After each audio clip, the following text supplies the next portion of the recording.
morning, everyone. Good morning and welcome. Good morning. Welcome. My name is Su Ling Ching, and I have the honor of serving as the President and CEO of the Ottawa Board of Trade. On behalf of Mayor Mark Sutcliffe, the Ottawa Board of Trade, and the Ottawa Business Journal, welcome to the Mayor's Breakfast. We're so happy to have you here. Michael Curran, who's the president and publisher of the Ottawa Business Journal, sends his regrets this morning. He is chairing the International Conference of Business Journals, which is being hosted right here in Ottawa, and a great example of our growing global profile. So, thank you for being here, gathered in the heart of our city at City Hall in beautiful downtown Ottawa. We acknowledge that we are meeting on the unceded territory of the Algonquin Anishinaabe Nation, whose people have lived on and cared for this land for thousands of years.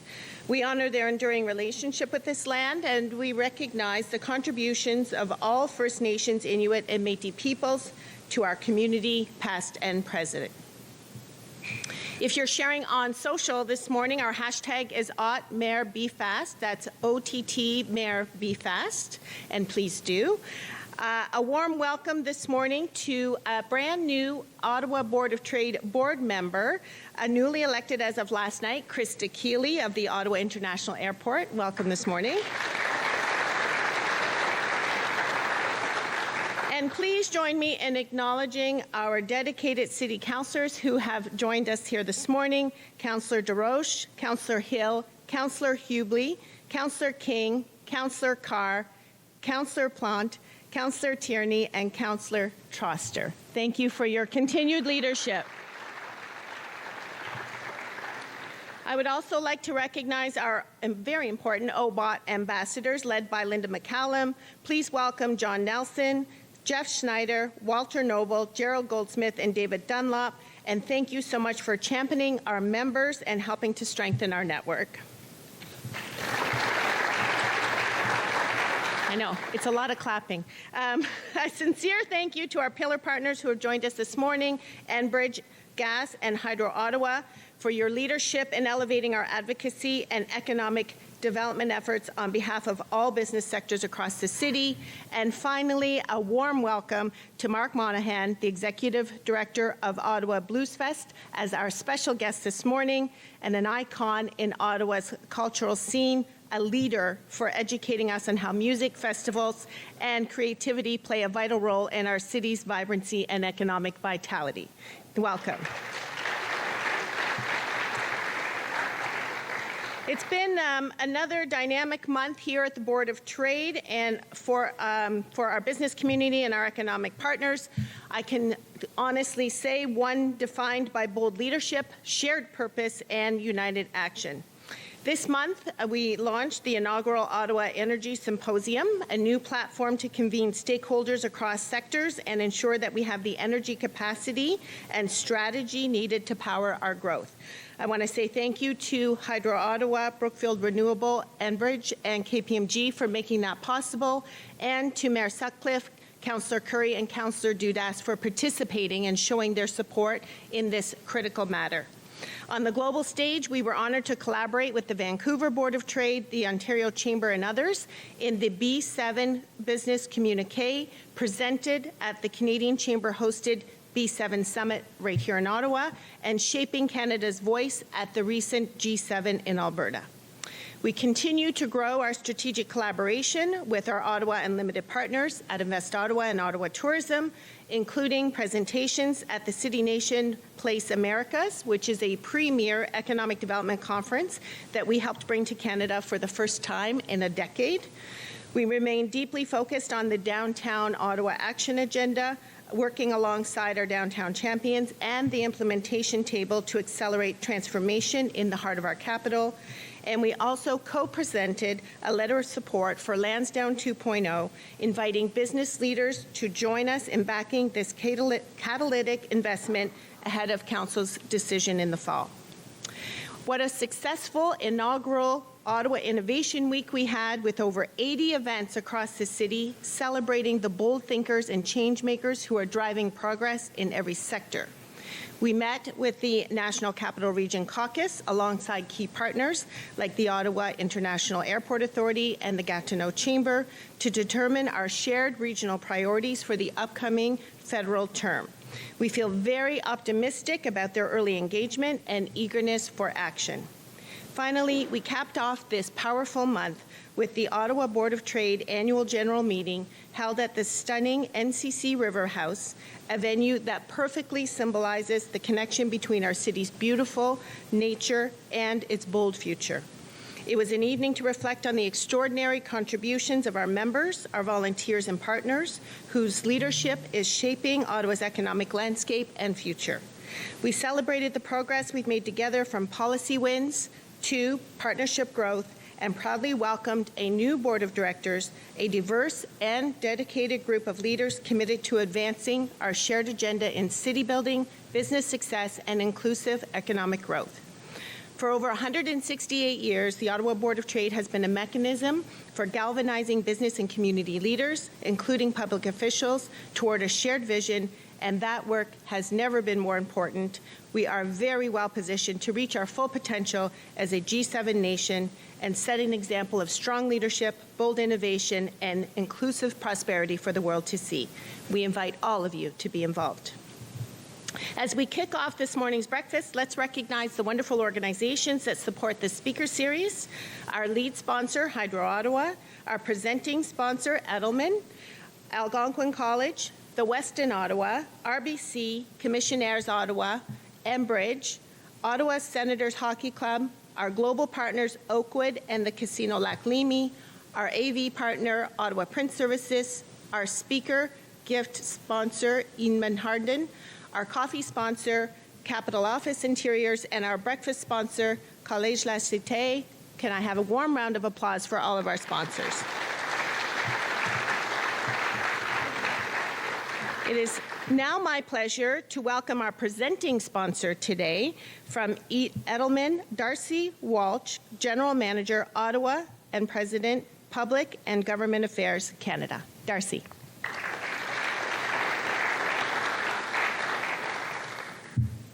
Good morning, everybody. Well, trying to introduce an icon. I don't know if I've ever actually done that before, but Mark, usually we find ourselves down here talking to Tim and Alan and the mayor about other things, but not too much about Edelman. It has been 10 years since we opened the office, and 43 people later, and our newest colleague, Graham Richardson, which most of you know, here with me this morning, so it's great to have you here, Graham. It truly is about Mark and what he's done for the city, and one of the reasons I joined Edelman was because Edelman's flexibility and desire for you to do more in the community and to support people. And Mark is one of those people. What Mark has done for this city and putting the city on the map as it relates to music, and I see Aaron here. Aaron and I have been able to support Mark on the board for several years. I'm not sure what questions the mayor is going to ask this morning, but I can tell you that putting Ottawa on the map has been no easy task. 250,000 people through the gates every year, and it's just not about Bluesfest, City Folk, Festival of Small Halls. Mark has changed the music industry in Ottawa, and we're lucky to have him. We're just on the eve of a new festival coming up, which I'm sure most of you will get to. So enough from me. Mark, thanks for all that you do. Two Marks, actually. I guess we can say thank you to both of you. But Mark Monahan, thanks for all that you've done for the city and getting music going here and keeping it going, because it is no small task with lots of challenges that continue to pop up and change every year as the festival nears. So, Mark, thank you again, and Mayor Sutcliffe, nice to see you, and thank you for having us. And of course, one final thanks to Sue Ling and to her whole team as we finish the first half of the Mayor's series and we break for summer. Thanks for putting us all together once a month for a great discussion. Thank you.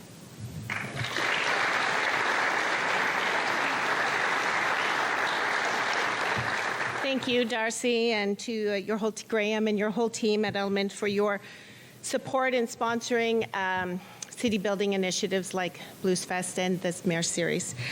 Before I introduce the Mayor, I'm privileged this morning to be joined by the Governor General's Foot Guards and Ceremonial Guards. Personnel for the Ceremonial Guard and the band come from many units across Canada, upholding the traditions of the changing of the Guard Parade while proudly wearing the uniforms of the Governor General's Foot Guards and the Canadian Grenadier Guards. The changing of the Guard Parade has been conducted every summer on Parliament Hill since 1959 and provides a dash of color and pageantry for our national capital, while also getting tourists out of their hotel rooms and on the streets for the 10 a.m. parade. As you all well know, the traditional parade was put on hold by COVID, and this summer, the Ceremonial Guard is once again parading with troops on the streets of Ottawa, and the Canadian Army is delighted to support this transition. We are excited to see them all back on July 1st, 2025. Please enjoy a presentation from the Guard.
Thank you.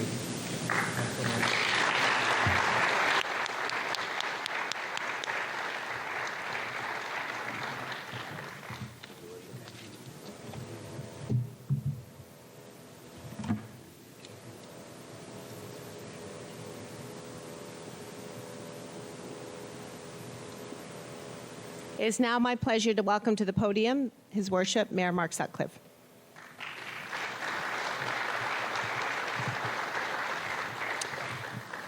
Bonjour tout le monde. Good morning, everyone, and thank you again to the Governor General's Foot Guards. Great to have you with us this morning. It's a pleasure to welcome you to City Hall. Thank you to the leadership and the members of the Foot Guards who are part of an enormous and really valued tradition in our community. Big tourist attraction, and great to see that the numbers are growing, and you're going to have an increased presence on the streets of Ottawa starting on July the 1st. I speak to tourists and visitors to our city all the time, and it is a cherished tradition for people to see the changing of the Guard and to see the colors on the streets of Ottawa. So thank you again for being here this morning and for everything you do. We appreciate it.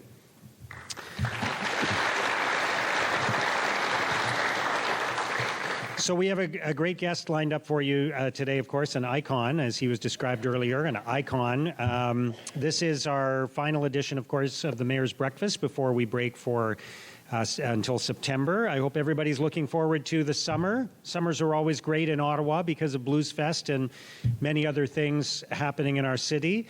La Fête du Canada approche et elle pourrait bien être l'une des plus grandes célébrations de l'histoire de notre pays. Canada Day is coming up, and it could be one of the biggest celebrations ever in our country. We could see a lot of national pride on display this year on July the 1st. We have, in addition to Bluesfest, many other music festivals and other festivals to look forward to this summer. And there's lots of sports happening in our city with the Red Blacks, the Ottawa Titans, Atletico Ottawa, Ottawa Rapid FC. And I'm really happy to see our friends from Ottawa Tourism here today and the Ottawa Airport. I have heard that the tourism industry was very strong in May and in June as well this year. Things are going very well lately. And as you know, tourism is vitally, vitally important to our local economy and to our city. Ici à la ville, nous travaillons sur plusieurs priorités très importantes. We're working on a number of important priorities at the city, including housing and public safety, economic development, and more. And I recently met with Prime Minister Mark Carney, and we agreed to address many of Ottawa's priorities by working together. We're making progress in a couple of other areas as well that I wanted to share with you this morning. And you may remember that when I ran for mayor 3 years ago, at the time in 2022, there were a lot of concerns about public safety, including the fact that there were a huge number of level 0 days in Ottawa. Those are days when there are no ambulances available because they're all with patients. The paramedics are all with patients at the hospital. So we have great news that we have actually reduced the number of level 0 days in Ottawa in 2024 by 79%. That's very significant.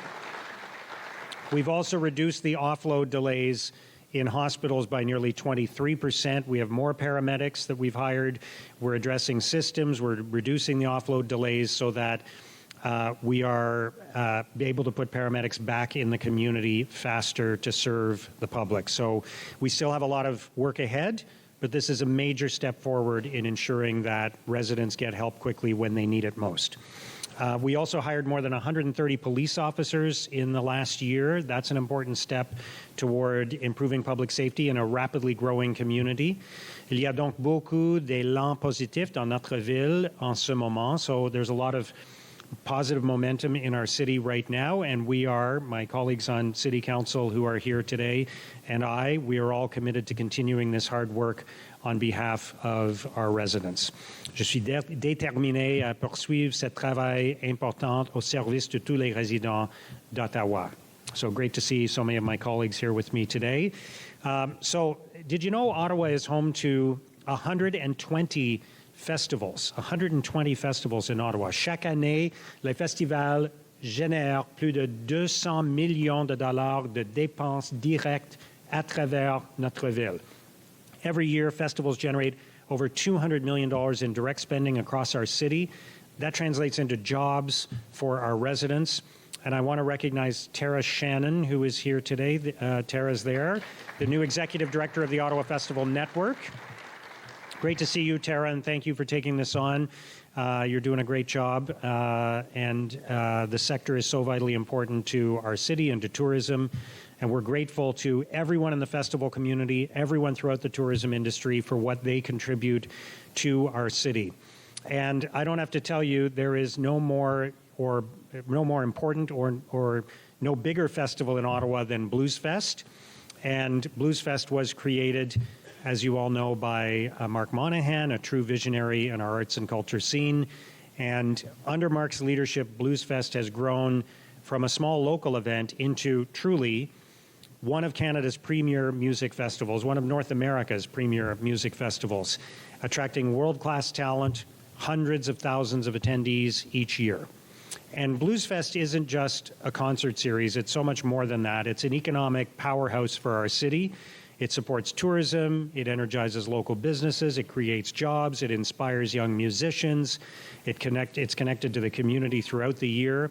And of course, Bluesfest is just one small part of Mark's contribution to our city. He's also the driving force behind City Folk and many other initiatives that ensure that Ottawa is a destination for live music year-round. So please join me in welcoming Mark Monahan.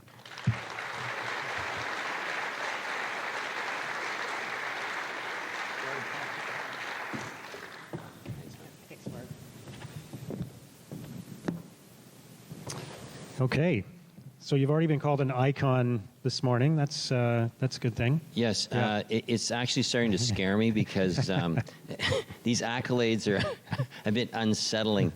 I'm not done yet. Yeah, okay, that's good to know. That's good to know. I'm relieved. We want you to keep going. We want you to keep going. So Bluesfest has been around now for more than 30 years, and it's such a part of Ottawa now that it's almost impossible to remember when there wasn't a Bluesfest. But take us back to that time, and first of all, what were you doing before Bluesfest, and how did you conceive of the idea of having this amazing music festival in our city?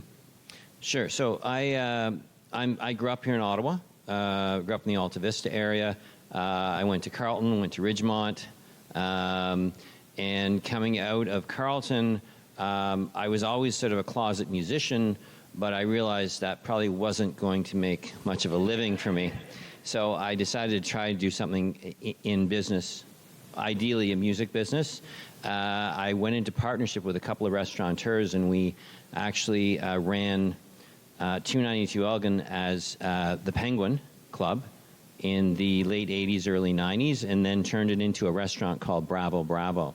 So I was in the restaurant business for about 12 years.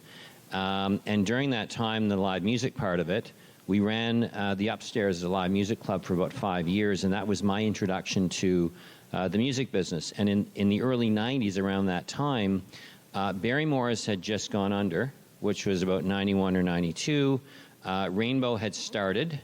Zaphod Beeblebrox, Eugene Haslam was starting. So there was a lot happening and not happening in the music scene. But in 94, 93, 94, we had done a partnership with the Ottawa Jazz Festival at that time, which was still in the same place. And I started thinking about starting a popular music festival and why you would have to, basically pigeonhole yourself as one genre. So although Bluesfest came to mind because there was no other Bluesfest in Canada, the concept was to bring in popular music and pattern after what we were doing at the nightclub. And I read that you kind of observed at the Jazz Festival that they were able to bring out more people in a weekend than you were bringing out over the course of months at your club, right? And you sort of had this idea that maybe there was room for more of that kind of activity in Ottawa. Yeah, absolutely. I mean, I am a jazz fan, probably more so a blues fan, but at the club, I realized jazz year round was not an extremely popular type of music at the club level. So I thought, geez, if they can bring out tens of thousands of fans to a summer music festival, what could we do if we actually programmed popular music? So it sounds like your vision for Bluesfest, when you conceived of it, was very similar to how it turned out, which is not always the case, right? You can have a vision for something and then adapt over time based on how the market responds. But it sounds like you had a vision for the music festival that we actually have today. Yes, it was very much, it evolved from that initial idea, but along the way, one of the major influences I had early on, I think the second year in 95 or 96, I went to see the New Orleans Jazz Festival. And New Orleans Jazz Festival at that time still is one of the iconic music festivals in the world and really is a multi-stage, multi-genre event. I mean, I was blown away. They had a gospel tent, which we introduced later on. They had, they were bringing in the Dave Matthews Band. They were bringing in Bruce Springsteen. So it really was just an eye-opener to see what you could create if you had that concept. I've heard you talk about this before, but as much as you deserve credit for having the vision for this and enormous credit for implementing it, because a lot of it is in the implementation, you went around and looked at other music festivals and you borrowed the best ideas from them, right? Which is one of the secrets to the success of any venture or business or initiative is you've got to adopt the best practices that you observe elsewhere, right? Yeah, I think starting something is always challenging, and sometimes we're afraid of our own abilities. Sometimes we say, how could we do this? And sometimes that leads to more of an insular approach to it. My approach was to go around and see the best festivals in the world and try and figure out what they're doing and how they're doing it. So New Orleans Jazz was one. The Montreal Jazz Festival was another. This was before the advent of Coachella or Bonnaroo or Austin City Limits, but eventually I went to them as well. But also, my idea was to connect with mentors. So I sought out Quint Davis from New Orleans Jazz Festival. One of my biggest mentors initially was Andre Menard, one of the founders of the Montreal Jazz Festival. And he helped introduce me to a lot of the agents that the Montreal Jazz Festival was working with, and in fact, led me to book probably our biggest headliner at the time, Ray Charles. Can you talk more about the role of mentorship? Because this is something that I've spoken to many different leaders about, and it's amazing how much you can learn from others, and often for free, people who are just willing to share their wisdom. And I know it's been really important for you, and you would like to see that passed on to the next generation of leaders in the arts and culture scene in our community. Yeah, so much of what I did was influenced by others that had done it better or earlier than I did. So like I mentioned, Andre Menard. Another big influence was a fellow named Bob Babish, who started the Milwaukee Summerfest, which is one of the biggest music festivals in the United States. But really it was getting beyond the idea that these people were untouchables. And I was always interested in reaching out to some folks. Some I never returned my call, but those that did seemed to be willing to share a lot of information that you would think, you know, would be sort of proprietary. But they were very open to that, and that has influenced also my approach now to a lot of younger people. We have a staff of 18 full-time staff, which, again, it's nice to get all the accolades myself, but so much of what's gone on has been because of the staff, the board members. Some are here, like Darcy and Aaron. But just trying to encourage younger people, like I was encouraged when I started, is a tremendous gift you can give. And I think it's something that the city and all of us should welcome. Absolutely. So take us back to 1994. That was the year of the first Bluesfest. Just describe that event to us in comparison to what we know today as this massive event that brings out hundreds of thousands of people. The budget that year, I think, was $100,000. Is that right? Yeah, the budget was $100,000, probably just under $100,000. I mean, we didn't have any money. We had $15,000 in seed money, which didn't go too far. But the artist budget was just under $50,000. The headliners that year were Clarence Clements, who was Bruce Springsteen's sax player. He had his own band. Buckwheat Zydeco, and Randy Bachman. So not bad. Not bad. Yeah, for a small budget. Yeah, that's great. I actually found recently a ticket, but we had cut up cardboard tickets. They were printed on a photocopier, and it was $4 in advance and $5 at the gate. So and if you had one of those tickets this year, could you use it with that? You could try. Yeah, okay. You could try. Yeah. But yeah, so it was a low budget. My biggest recollection was, look, I had no idea how to run a music festival. I had some great people that I was working with, but I remember just being sort of in awe. Now, if you've ever met Clarence Clements, he's about 6'6". I'm not the tallest guy in the world, but I remember Clarence Clements showing up, and it was chaos, okay? We were not ready. It was Friday afternoon, and Clarence Clements showed up, and I went to say hi, and he says, hey, is there any place around here I can get a nice bottle of wine? And we were at Majors Hill Park, which we rented the first year for $250. Okay, and it was, pleasantly surprised. I phoned up someone and found the person. His name was Mark Corriveau, who was in charge of the land use at the NCC. And I said, I'd like to rent Majors Hill Park. And he says, yeah. When would you like it? And I said, well, around Canada Day. He says, yeah, no problem. And I said, well, he goes, you'll have to come down to the office and sign, an application. And I said, that's fine. And I met with him, and he said, well, bring a check for $250, which I did. That was about all I had at the moment. But we rented Majors Hill for $250. Clarence Clements shows up and says, where can I get a nice bottle of wine? And I said, look, there's a vintages store in the market. He goes, well, could you show me where it is? And so I remember walking through the market with this 6'6" guy going to Vintages on Dalhousie Street and buying him 3 or 4 bottles of nice Burgundy, okay, that he brought back to the park that night.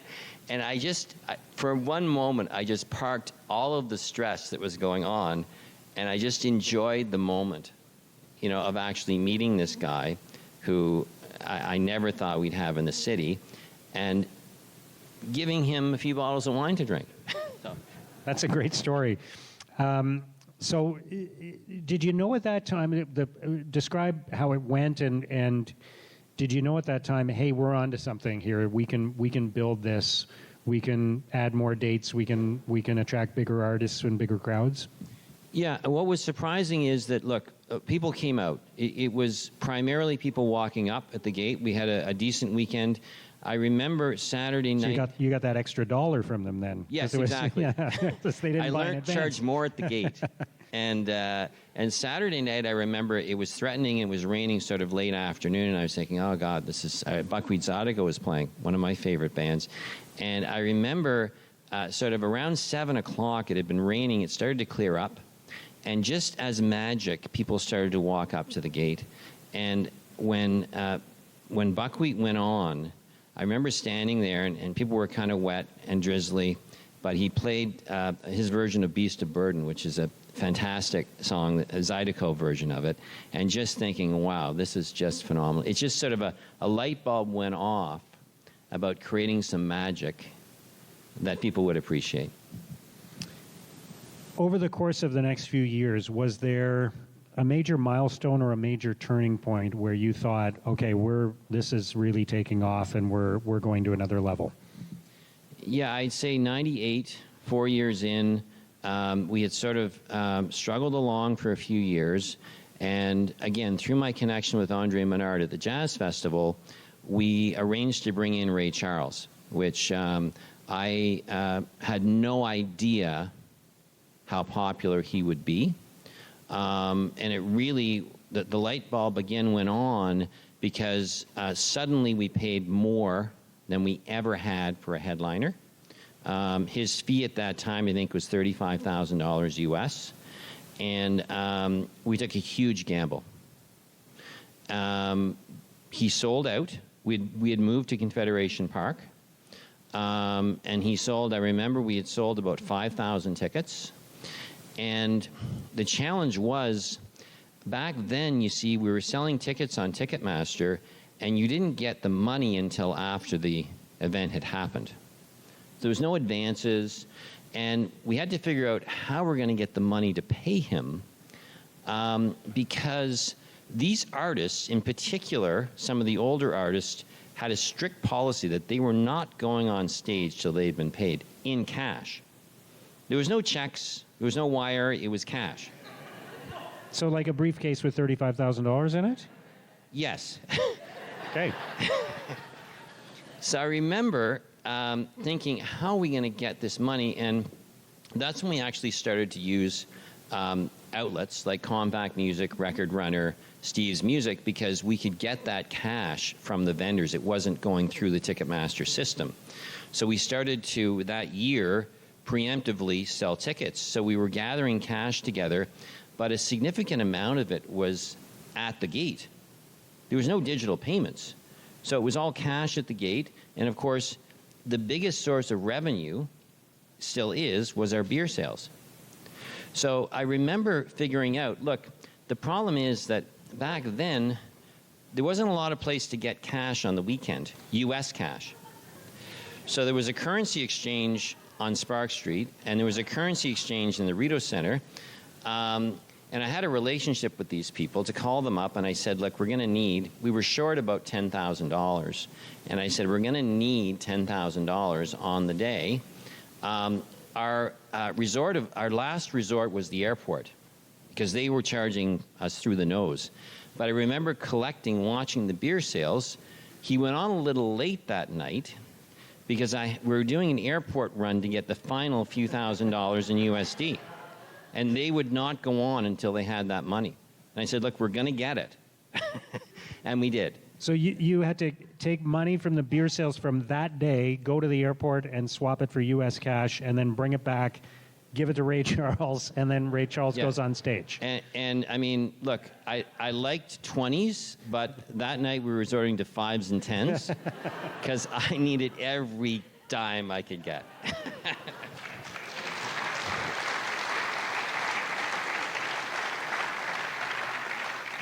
Wow, great story. So what do you think it takes to build a successful festival? And I'll broaden that to say, you know, Bluesfest is a not-for-profit organization, but you function as a business. It's just your profits are not distributed to shareholders. They're reinvested in what you do every year. They're reinvested in your team and in future events and infrastructure and that sort of thing. So what does it take to build a successful organization and a successful event like Bluesfest? What are the ingredients? I think you make a good point. Look, it's a great question because there is a distinction, obviously, between a not-for-profit and a for-profit enterprise. I think the difference is that obviously we're both running a business, but we can invest money in things that are not necessarily going to go right to the bottom line immediately. So it's taking a longer vision of where to put your money. And in our case, what we decided is to invest it in people. And in the festival business, there aren't a lot of assets.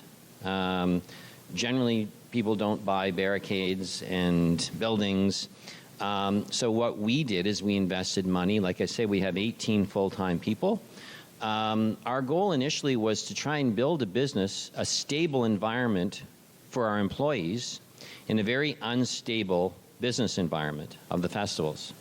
So we, in 2010, actually said, okay, if someone was working as an accountant in private enterprise or in larger not-for-profits, what would they be earning? And we benchmarked all of the positions at that time in our organization and made sure people were making commensurate money than they would in the private sector. And then what we did is we actually built a program an RSP matching program so people could save for their future. And we decided to make it the best program we had seen, which was 7% of your salary. So we matched 7% of everyone's salary if they invested in their RSP, and we put it into an RBC program that they controlled. And last year, which is one of the proudest moments I have, is that we were able to put aside money to create a retroactive pension program patterned after the federal pension program, public service, so that all of our staff retroactively now will have a lifetime pension based on their years of service, as anyone would have in the public service. Amazing.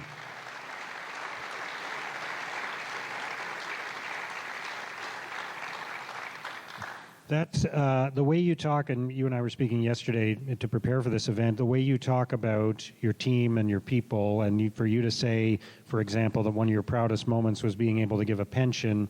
I mean, you could have all kinds of, and I'm sure you do have all kinds of proud moments associated with shows that you put on, but to say one of your proudest moments is being able to give your team that kind of security for their financial future really says a lot about how much you value them.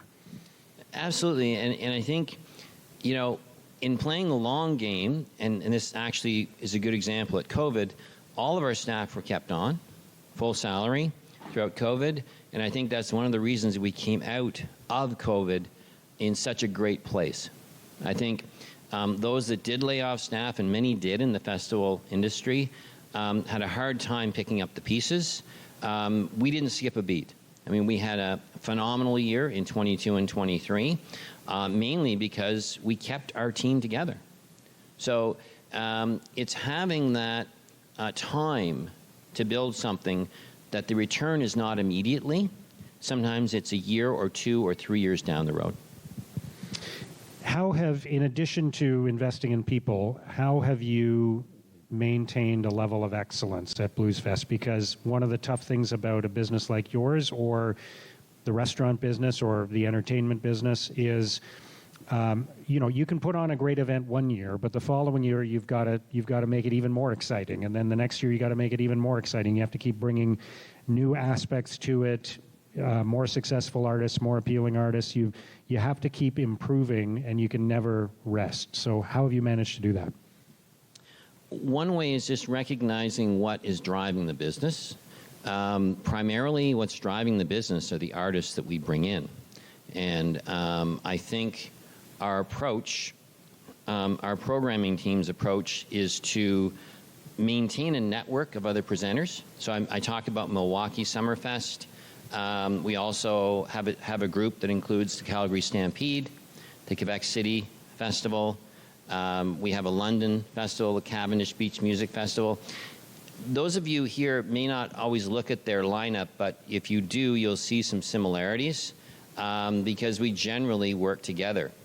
We have a call every couple of weeks with a bunch of these promoters, and we just talk music.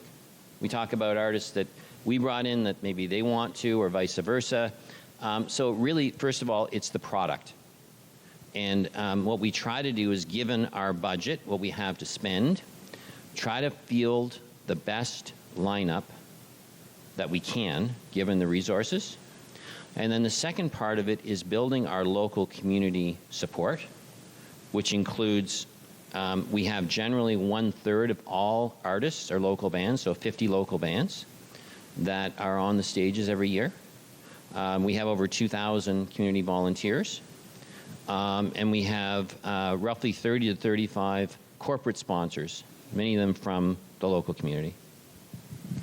Relationships are also important in this business. Relationships, as you just described them, with other festivals, with promoters, but also with all the stakeholders in the local community. When you put on an event like this, you've got to work with the city, with the police service, with sponsors, with other partners. So how do you manage those relationships and keep all those stakeholders on side and happy? I think a lot of people face challenges, as do we. And our approach has always been to look at this problem and figure out what you have. What do you have you can work with? One of the things very early on was we always had a lot of volunteers who wanted to commit to working at the festival. A lot of them are music fans, but again, learning from others, and in particular some folks at the Philadelphia Folk Festival, their whole strategy was around a volunteer base.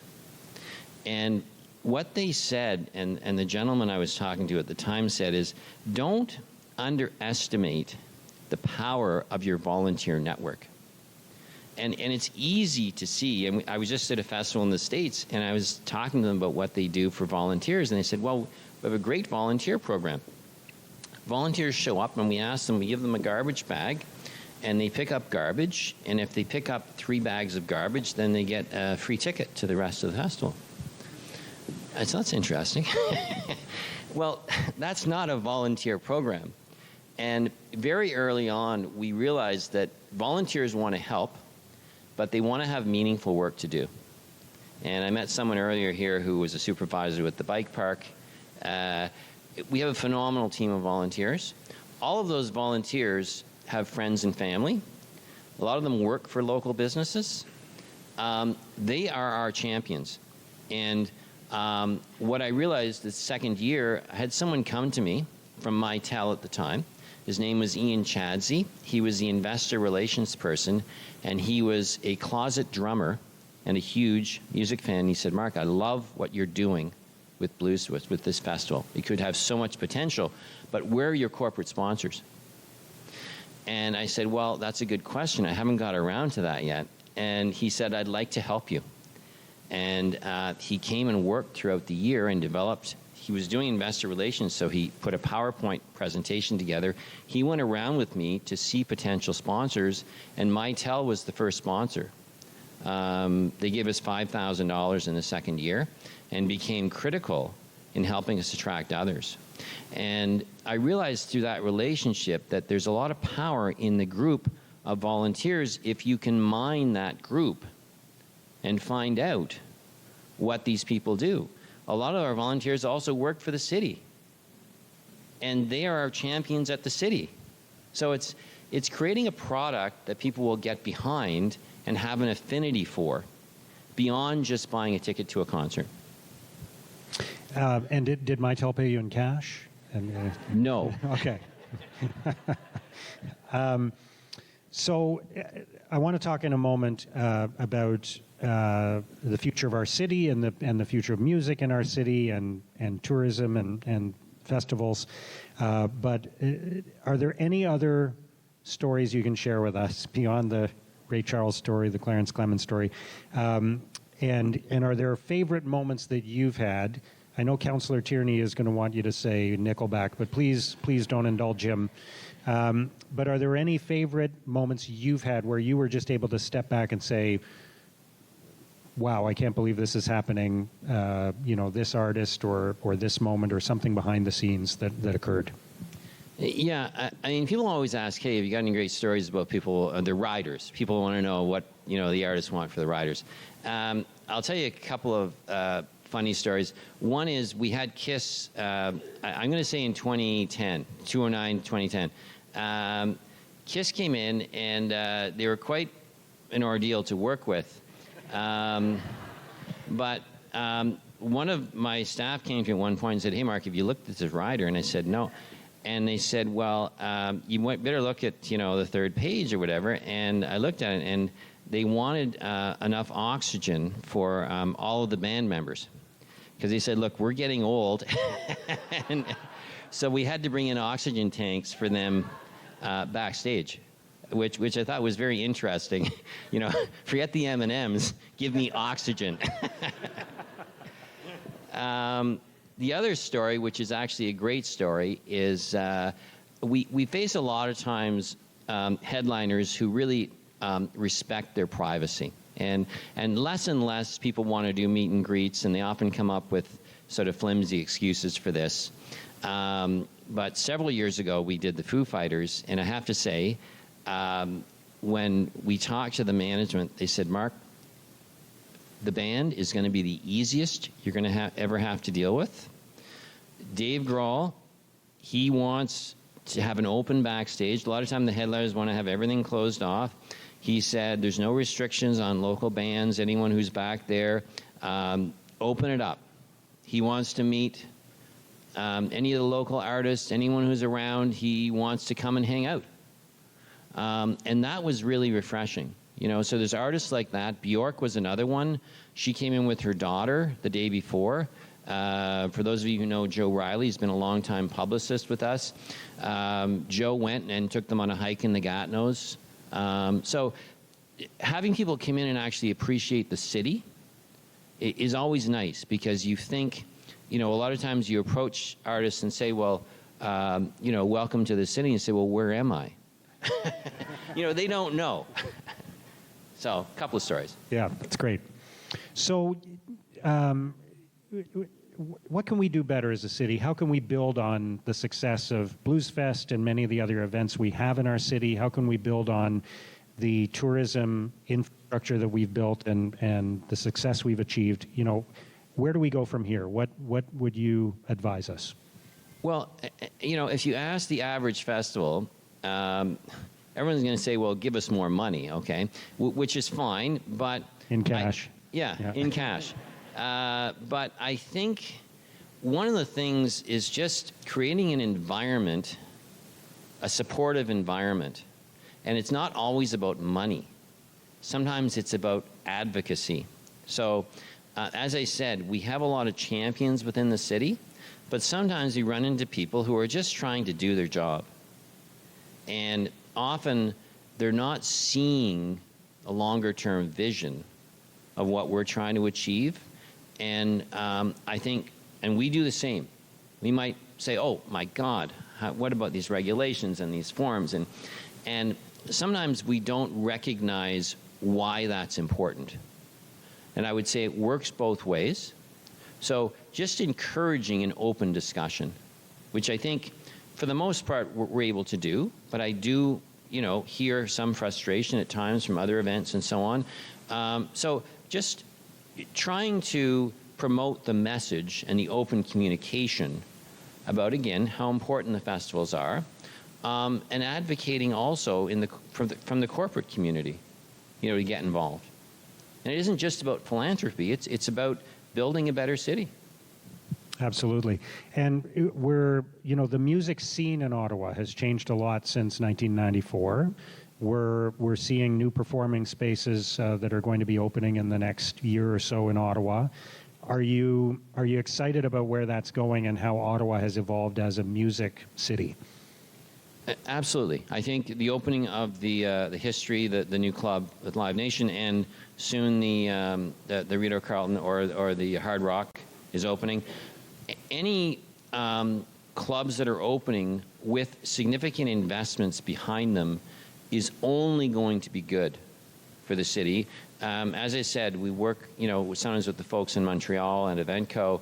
Eventco is interesting because they run the Bell Centre, but they also have, I think, 5 to 10 local clubs, all at different levels.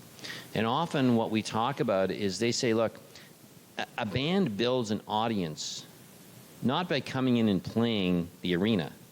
They build it by starting at the club, the 200-seat club, and going up through the ranks. And we haven't always had a strong club presence to evolve those bands.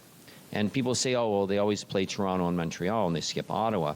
Well, partly because there wasn't a place to play or people who were able to bring them in. And I think that is going to help. All of this is going to help. There's a phenomenal appetite for live music in this city and elsewhere. And I think that will bode well for all of us in the festival business.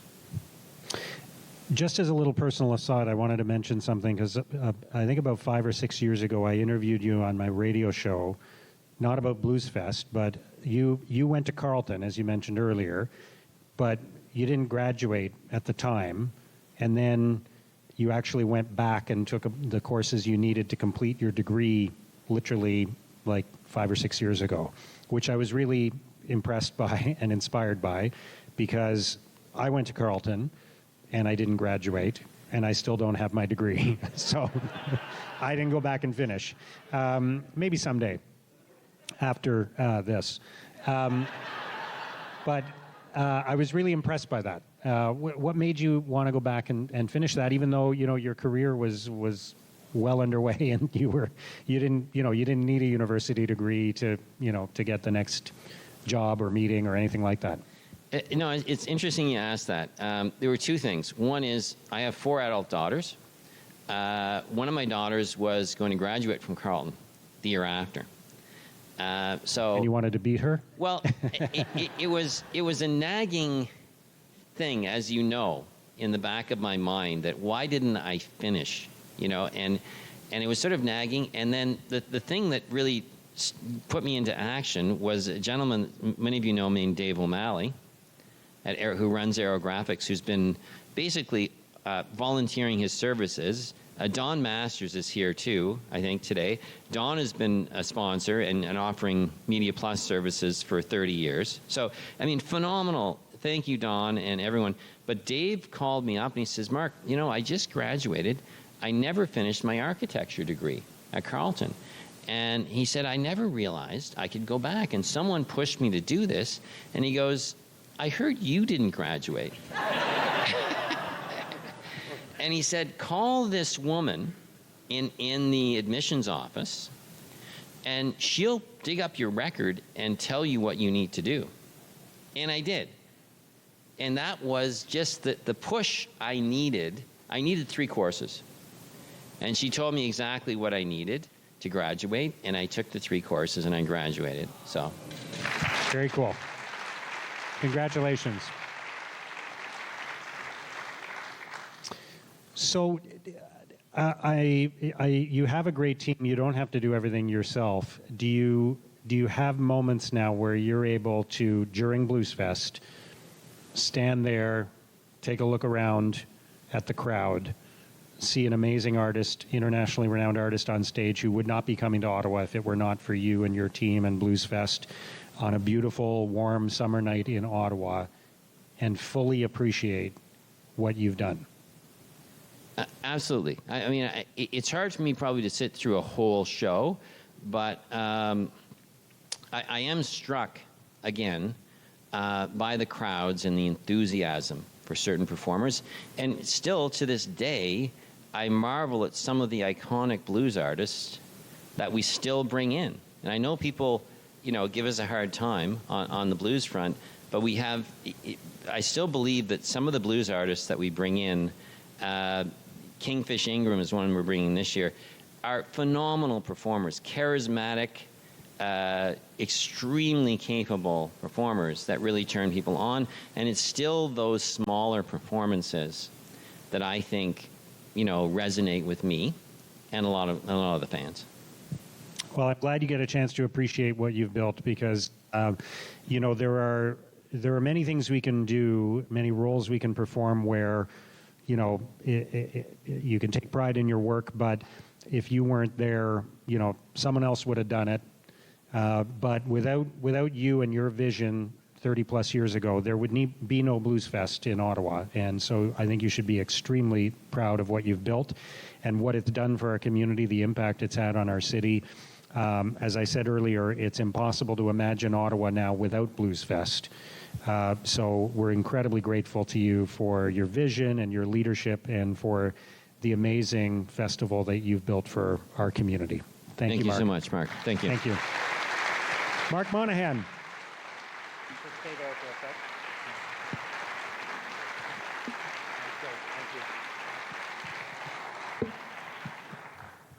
Mark, on behalf of the Mayor, the Board of Trade, and OBJ, thank you so much for being here this morning. That was the best stories I've heard all week long. They were wonderful and build up, I think, in myself and many, just such a strong sense of community pride for what we can build in Ottawa with a little bit of cash. A little bit of vision, and I also want to say, as we think about city building and the City Building Summit that I know many of you participate in annually, this year under Aaron, where's Aaron Benjamin? Where's Aaron? Aaron's leadership, we also hosted a panel, including Mark, including the folks from Live Nation and the Hard Rock, to talk about the economic impact of this sector on our city and really thinking as we look at energy, infrastructure, the visitor economy, how important it is to our city. So not just you being an icon in this sector, but also being an iconic city builder as well, Mark. So we really appreciate that.